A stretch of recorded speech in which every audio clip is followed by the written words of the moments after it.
Alhamdulillah Rabbil Alameen. Sallallahu wasallam wa baraka ala Muhammadin wa ala alihi wa sahbihi ajma'in. So today what I wanted to do was give a few words on friendship and the importance of keeping good company. So one of the things that I've always loved about Islam is how comprehensive it is. Basically, being a good Muslim is not confined to just rituals that we do. And our religion is not confined to teaching us rituals and telling us that religion is just prayer, fasting, etc. But rather, our religion is a complete system, a complete way of life, and we can worship Allah by doing some of the most mundane and routine things outside, if you look at it from a non-Islamic perspective. And one example of being a devoted servant of Allah subhanahu wa ta'ala that has nothing to do with prayer, fasting, or giving charity, etc., or something that we would not typically call worship if we were not Muslims, is keeping good company and choosing your friends wisely. In the hadith collected by Abu Dawood and At-Tirmidhi on the authority of Abu Hurairah radiallahu anhu, the Prophet ﷺ, he said, "Ar-rajulu ala dini khalili, falyanzur ahadukum man yukhalil." He said, a person is likely to follow the faith, the ideology, the way of thinking and believing and behaving of his closest companion. So carefully consider the company you keep. Now the statement of the Prophet here, it has a number of implications. Like basically, if you take a step back and you ponder it, there's a number of things that you can understand from what the Prophet is saying. One of the things that the Prophet is saying, or one of the implications of what he said, is that keeping good company and having good character, they go hand in hand. Having good character, keeping good company, they go hand in hand. Where one goes, the other follows. The second implication is that having good companions is essential for the achievement of fine morals, superb manners, and respectable conduct. As your friends go, or as your friends are, so will you be. And most of you, or some of you, may have grown up hearing your mother or your grandmother or someone in your family say, if you hang out with 9 broke friends, you're bound to be the 10th one, right? So as you are, so will your friends be. The third implication of what the Prophet is saying is that your companions influence you. They rub off on you. You have a tendency to imitate them, to resemble them, to adopt their manners and morals, to move the way they move. And your character often mirrors their character. And that's why it's incumbent, as the Prophet said at the conclusion of the hadith, فَلْيَنْظُرْ أَحَدُكُمْ مَنْ يُخَالِدْ. So be careful who you take as your friends. It's incumbent that we associate with people who we want to be like. And particularly who we want to be like in terms of their character, their conduct, and their religion. Now, this topic is an important one. And we know it's important because it's something which is mentioned repeatedly in the Quran and the Hadith. And I'm going to mention a couple of ayat and a few Hadith that show what I'm talking about as far as Allah and His Messenger stressing and emphasizing being careful who we choose as friends and associating with the right people as opposed to associating with the wrong people. So for example, Allah subhanahu wa ta'ala says in Surah At-Tawbah, He says, يَا أَيُّهَا الَّذِينَ آمَنُوا اتَّقُوا اللَّهَ وَكُونُوا مَعَ الصَّادِقِينَ. He says, oh, you believe, fear Allah and keep company with those who are truthful. Telling you, look at the people you hang around with the truthful people, it's likely that you will be honest, you'll be truthful. طيب. So as we said, this topic is really important. Allah stresses and emphasizes throughout the Quran how important it is for us to select, choose, upright, righteous, pious people to be our companions, our friends. We mentioned the ayah from Surah At-Tawbah. We also have the ayah from Surah Al-Kahf, in which Allah subhanahu wa ta'ala says, وَاصْبِرْ نَفْسَكَ مع الذين يدعون ربهم بالغداة والعشي يريدون وجهه ولا تعد عيناك عنهم تريد زينة الحياة الدنيا ولا تطع من أغفلنا قلبه عن ذكرنا واتبع هواه وكان أمره فرطا. So he says, subhanahu wa ta'ala, he says, and maintain yourself patiently in the company of those who call upon their Lord in the morning and the evening, seeking his face, and do not overlook them, seeking the pomp and glitter of the life of this world. So he's telling you in the beginning, associate with the people who are religious, who are committed. Even though they might not drive the fanciest cars, might not live in the best neighborhoods, might not have the most highly respected occupations, but they're good people. Associate with them. وَلَا تَعْدُ عَيْنَاكَ عَنْهُمْ تُرِيدُ زِينَةَ الْحَيَاةِ الدُّنْيَا. And don't disassociate with them, overlook them, because you seek the pomp and glitter of this life. And obey not him whose heart we have made void of our remembrance. Again, don't associate with people who don't remember Allah. They don't love Allah. They're not religious people. And we have made their hearts void of our remembrance, and one who follows his own lusts and whose affair is one of negligence. Negligence in prayer, negligence in fasting. Doesn't really care about the deen. Don't make him your friend as opposed to the people who are good people, but they don't have things, right? In the hadith, the Prophet ﷺ, he said, لا تصاحب إلا مؤمنا ولا يأكل طعامك إلا تقي. He said, do not keep company except with a believer, and let only the pious eat your food. Again, saying, don't hang out with people who are not good people. When you give out these dinner invitations, a lot of people will invite, the powerful people, the influential people, the rich people. But they're not the most pious people. Wa alaikum salam.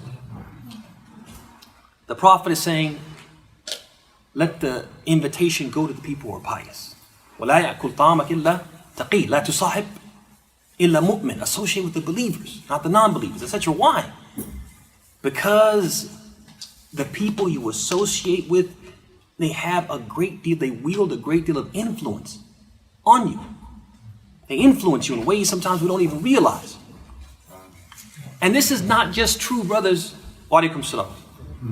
This is not just true, brothers, for people. It's not just people that we associate that can influence us. Even things that you associate with and that you interact with can influence you. Consider the hadith where the Prophet ﷺ, he said, Al-Fakhru wal-Khuyala fi ashab al-Ibn was-Sakinatu wal-Waqar fi ashab al-Ghanam. He said, pride and arrogance are traits which are exemplified by the raisers of camels. And he said, composure, calmness, level-headedness, dignity, these are traits exemplified by the raisers of sheep. The Prophet here, alayhi salam, is talking about animals and saying that the animals that we tend to, the animals that we care for, can influence our character. I want you to think about that for a second. An animal, you need a chair, akhi? Wa alaikum salam wa rahmatullahi wa barakatuh. Will one of you brothers kindly get the brother a chair? You sure?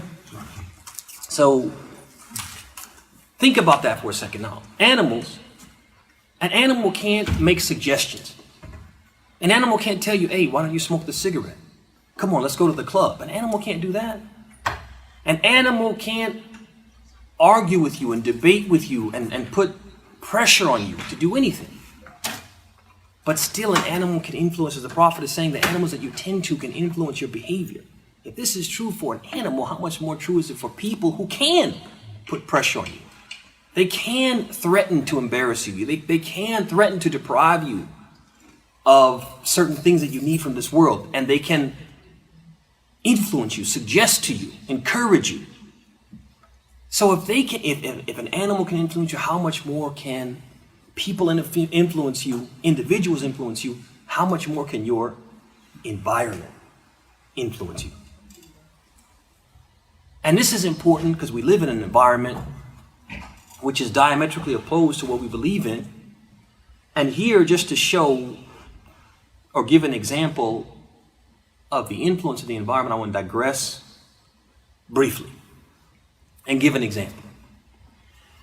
So before I came here, I worked with some students from an MSA, a Muslim Students Association.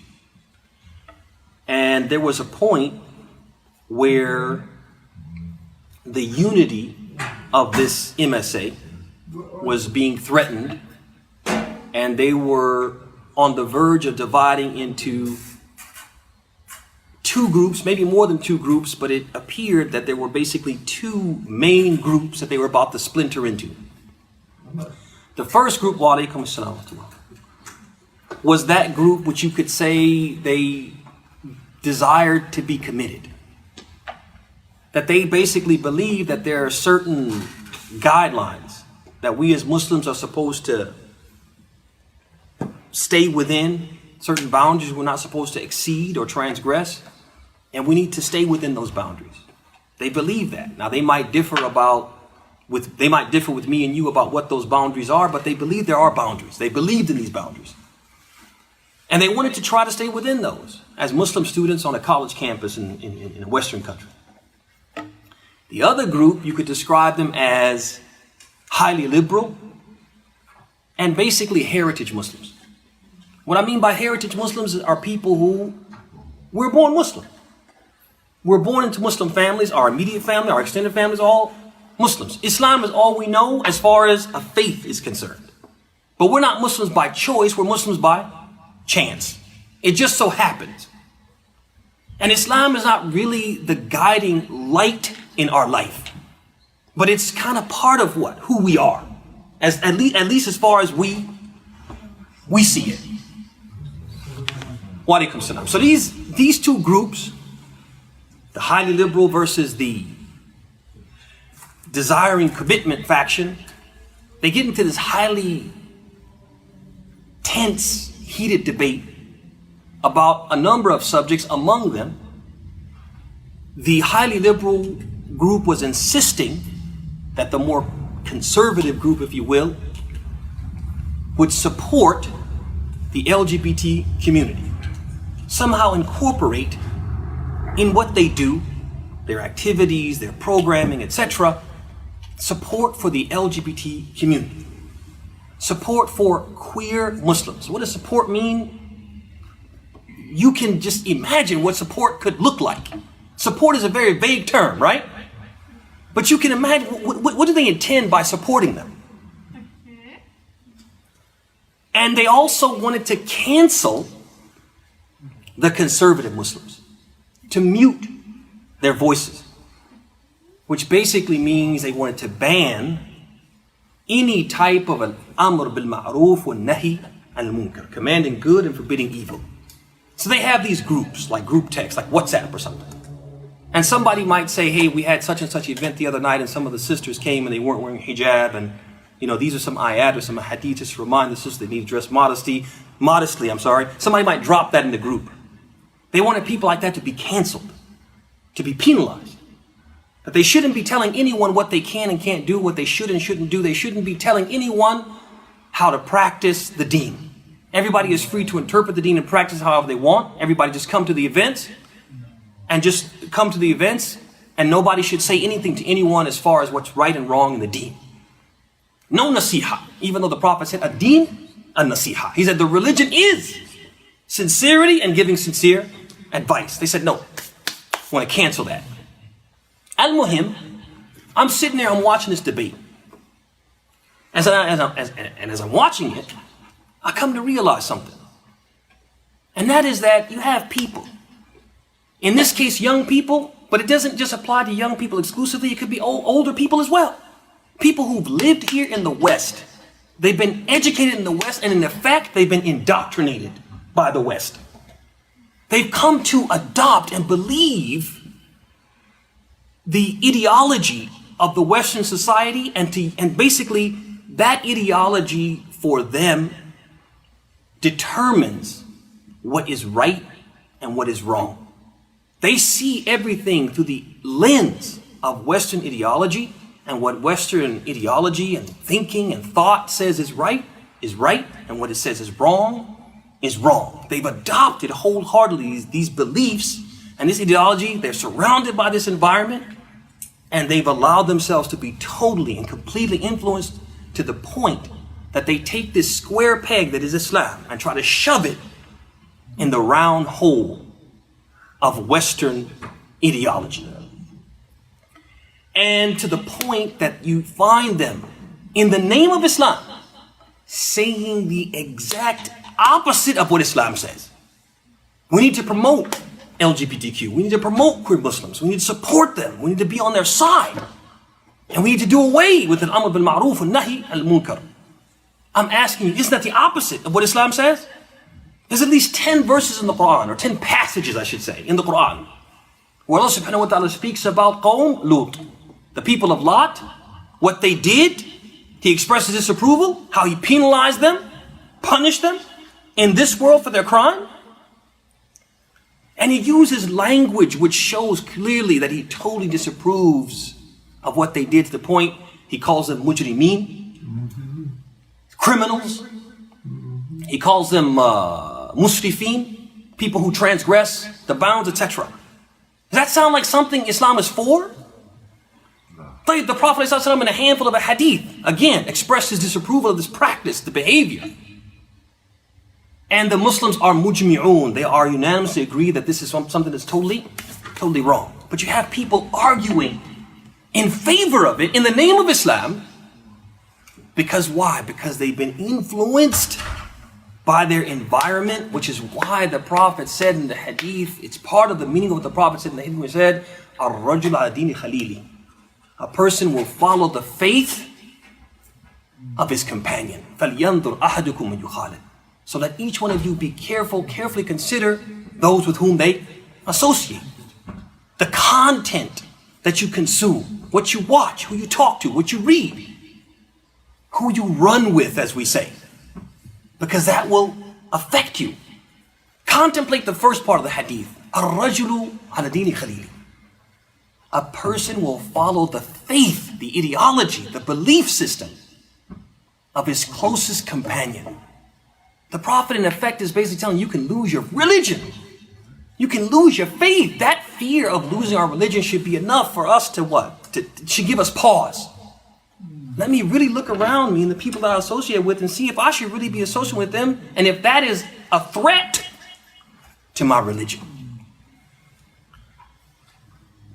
You got Muslims, brothers, who associate with non-Muslims. Or even some Muslims, but those Muslims are not really, as we say, on their deen. People who are inconsiderate, they're rude, they're crude, they're belligerent, they use foul language, they listen to music which is filled with depravity, they engage in illicit relationships, they do other haram things, they associate with them anyway. And then they wonder why they themselves are exemplifying the same qualities. Man, why can't I get on my deen? Why can't I? They hang around people who are not committed, and they wonder why they struggle with what? Commitment. The Prophet is telling you why. Ar-rajul adini khalili. A person's going to follow the faith of his companions, of his friends. The reason why we struggle, some of us, is because we're products of our environment, products of the environment in which we choose to dwell, and we're influenced by the company that we choose to keep. So we got to reflect, as the Prophet is saying, فَلْيَنْظُرْ أَحَدُكُمْ مَنْ يُخَالِدْ. Each one of you take stock of the people you associate with. Sit back and look at your contacts. And you know how you have, for example, on your phone, it tells you, like, for example, you have the frequent contacts, the people you talk to a lot.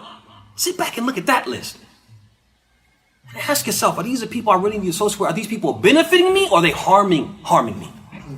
Wa alaikum salam. I want to digress again, briefly. I want to ask you as a question, you tell me what you think. We've been talking about friends and companions. and how they can affect you and influence you. We even talked about how animals that you tend to and care for can affect and influence you. Question here, the statement of the Prophet, does it extend to and include, engulf, does it comprise your spouses? Does it also include a man's wife and a woman's husband? What do you guys think? Yes or no? Yes, indeed. Is there any no's? Anybody says no? Yeah, it includes it. It has to include it. When the Prophet said, "Ar-rajul dini khalili," a person will follow the faith of his friend, talking about people who you associate with every now and again, talking about people who you like thick as thieves with them, and people who are somewhere in between, right? So if that applies to all these people who are just your friends, how much more does it apply to someone who is with you what? All the time? How can it not apply to someone who you accompany continuously, like your wife or your husband? Look at Allah subhanahu wa ta'ala in the Quran, how He describes the husband-wife relationship. He says, هُنَّ لِبَاسٌ لَكُمْ وَأَنْتُمْ لِبَاسٌ لَهُنْ. He says, they are a garment for you and you are a garment for them. This word garment has a lot of connotations. One of them is lihaf. What is lihaf? It's a wrapper. It's a wrapper, something that's wrapped tightly around something else. Allah describes a man to a woman and a woman to a man like what? Like a wrapper means what? It's the closest thing to you, skin to skin. So definitely, what the Prophet is saying, it includes spouses. A person choosing, because your spouse really ultimately is your best friend. They know you like nobody knows you. They know things about you that your best friend doesn't know about you. They know, all your little secrets, all your idiosyncrasies, right? They know all of that, and you know all about them. So definitely what the Prophet is saying applies. That's why you find the Prophet in other hadith telling men to be careful who they marry, and women to be careful who they marry, their guardians, to be careful who they marry their daughters or sisters off to. In the case of women, the Prophet told men, he said, "Tunkahu al-mar'a li arba, li maliha, wa li hasabiha, wa li jamaliha, wa li diniha. Fadfar bi dhati ad-din taribat yadak." He said, a woman is typically married for any one of four reasons: her wealth, her lineage, her beauty, or her piety. Marry the religious one and you'll be blessed. Wa alaikum salam. With respect to men, the Prophet told women and their guardians, he said, إِذَا خَطَبَ إِلَيْكُمْ مَنْ تَرْضَوْنَ دِينَهُ وَخُلُقَهُ فَزَوِّجُوا إِلَّا تَفْعَلُوا تَكُنْ فِتْنَةٌ فِي الْأَرْضِ وَفَسَادٌ عَرِيضٌ. He said, if you are pleased with the religion and character of a man who proposes to your daughter, to your sister, to a woman under your charge, then marry him to her. You're pleased with his deen, pleased with his character, marry him. If you don't, there will be tribulations in the world and much corruption. And there's a lot of tribulations and corruption right now, and a lot of it has to do with people marrying people because he's rich, because he's my cousin, because he's related somehow to the family, because I owe so-and-so a favor. Marrying for the wrong reasons, and the results what? In a lot of corruption, and a lot of tribulations, and a lot of trials, and a lot of divorces, and broken families, etc. I want to close now, brothers and sisters, with the second half of the hadith, kind of putting that under the microscope, contemplating it.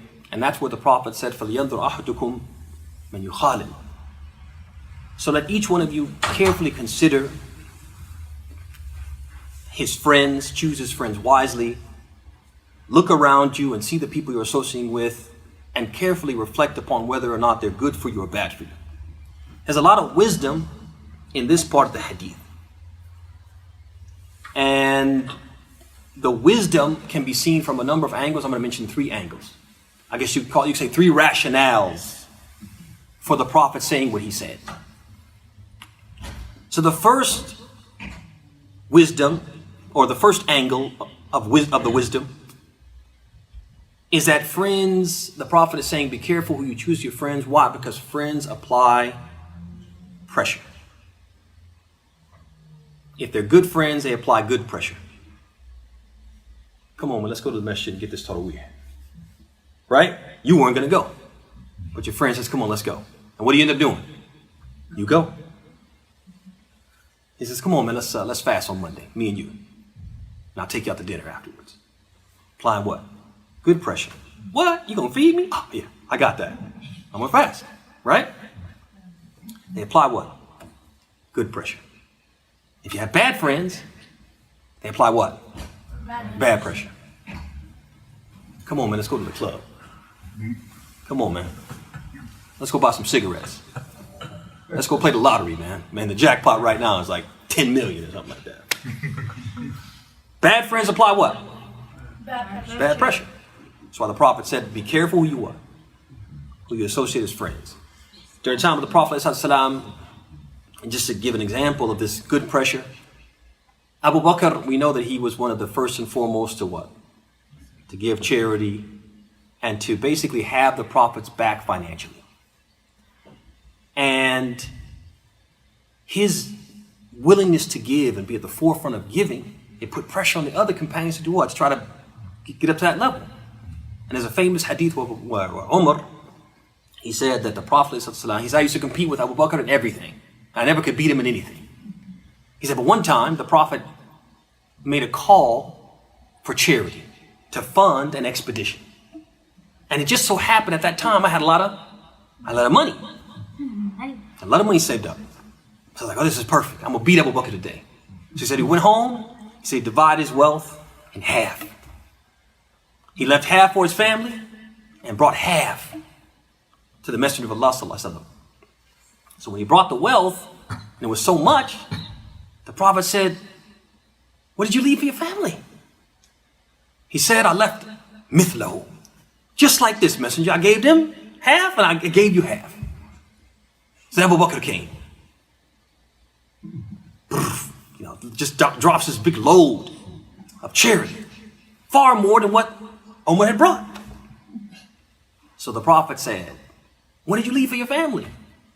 He said, Taraktu lahum Allah wa Rasulah. He said, I left them with Allah and His Messenger. And Umar said, see, I'm never going to compete with you no more. But I mentioned that to say that Abu Bakr and Umar, we know that they were what? They were very close. They were very good friends. And Abu Bakr was doing what for Umar? Applying good pressure. You guys see that? Like the second angle of the wisdom of the Prophet saying, فَلْيَنْظُرْ أَحَدُكُمْ مَنْ يُخَالِلَ, let one of you consider closely who he takes as a friend, is that friends have a tendency to do what? To follow their friends. Is that not so? You have a tendency to go where your friends go. And if your friends go in the wrong direction, they follow misguidance, you'll do what? You'll follow right behind them. It's another reason why the Prophet said, be careful with your friend, because you might follow them down the path of misguidance.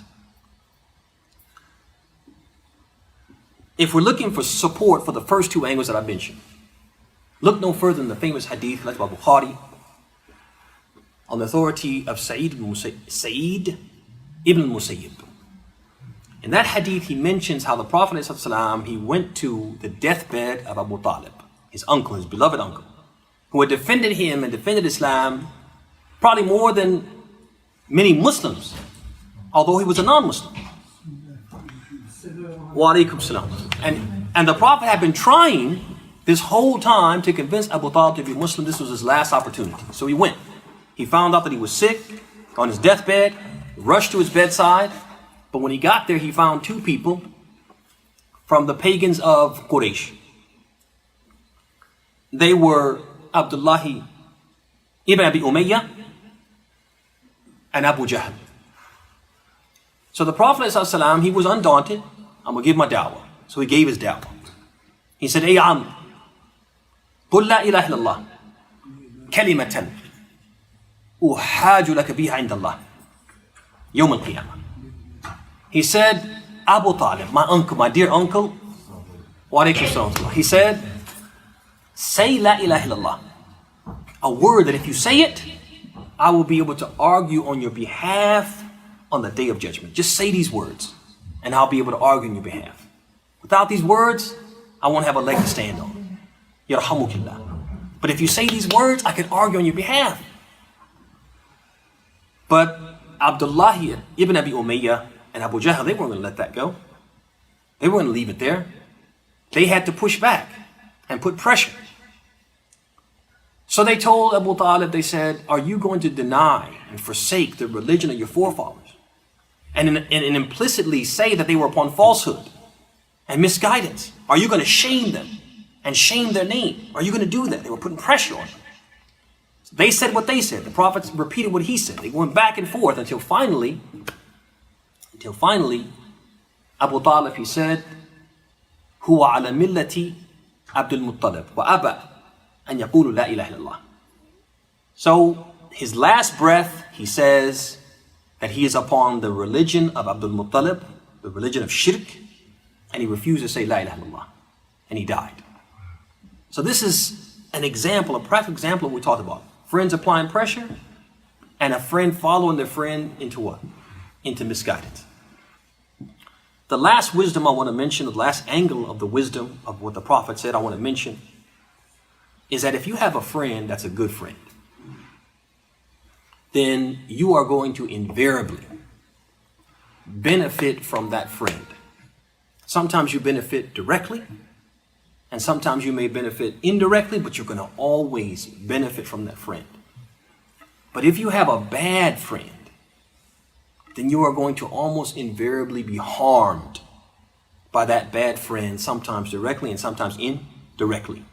ويدل ذلك, and this is evidenced by the famous hadith in which the Prophet ﷺ, he said, مثل الجليس الصالح والجليس السوء كحامل المسك ونافخ الكير. فحامل المسك إما أن يحذيك وإما أن تبتاع منه وإما أن تجد منه ريحا طيبة. وأما نافخ الكير فإما أن يحرق ثيابك وإما أن تجد منه ريحا كريهة. So in this famous hadith, the Prophet ﷺ, he said, the likeness of the good companion and the bad one is the likeness of the fragrance merchant and the ironsmith. The fragrance merchant, the good friend, is always going to benefit you in some way. Either he's going to just gift you something. He's like, yeah, I got a new fragrance. I got some free samples. Take this. Or you're going to buy some. Or at the very least, when you're in his shop and in his company, you're going to smell something sweet. You're going to benefit directly or indirectly. وَنَافِخِ الْكِيرِ, but if you have a bad friend, you're going to be harmed. Either he's going to burn your clothes. You in there just chopping it up with him. Yeah, man, so I was down, but oh my God. Oh, what happened? He's going to what? He's going to hit that iron. A spark is going to come off. It's going to land on your clothes and put a hole in your garment. Or you're sitting there again chopping it up. This time you don't get burned, but you leave the shop and you look down and your clothes are covered in what? In soot. Or at the very least, when you're in his company, you smell an awful smell. You're either going to harm you directly or indirectly.